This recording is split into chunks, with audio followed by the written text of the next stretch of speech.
High hello namaste welcome back to our new vlog. तर आजचा vlog आहे यात्रेसंबंधित म्हणजे मेला. तर तुम्ही तुमच्या आयुष्यात कधी मेला एन्जॉय केला आहे किंवा यात्रा आमच्या इकडे तर जत्रा बोलायचे.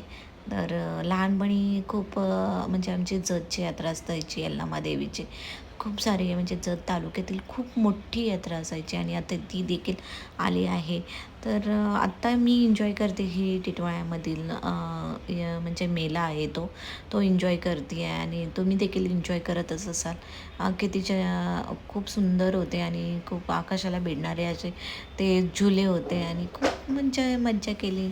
आणि गितिशाचा हा फर्स्ट एक्सपिरियन्स होता. लास्ट टाईम ती खूप छोटी होती, पण ती आज खूप एन्जॉय करत होती आणि तुम्ही बघू शकता आम्ही देखील काही काही क्षण हे लाईफमधले जगलेच पाहिजेत. नाही असं नाही आहे, कारण सगळ्यांच्या डोक्यावरती लोन असणार आहे किंवा बाकीचे जे लाईफमध्ये टेन्शन असणार आहे ते असतातच.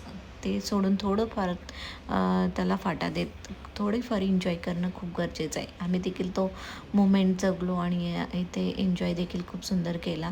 असे बघू शकता किती छान छान पाळणे आणि झोके आले होते. तर तुम्ही देखील हे एन्जॉय करा आणि यात्रेला नक्की जा. ते क्षण लहानपणी क्षण तुम्हाला नक्कीच आठवतील आणि मी देखील एन्जॉय केले, माझ्या मुलांनी देखील एन्जॉय केले. तुम्ही बघू शकता इथे. येस. तर एन्जॉयमेंट ही खूप मुलांसाठी गरजेची असते. एक्झाम असणार आहे, बाकीचे त्यांचे टेन्शन आता रोज शाळेला जा, शाळेने या, शाळेतला अभ्यास, ट्युशन या सगळ्या गोष्टी असतातच. पण त्यासाठी हा क्षण त्यांच्या आयुष्यात देणे खूप गरजेचे असतात. ते आम्ही देखील दिले त्यांना आणि थँक्स फॉर वॉचिंग. थँक्यू.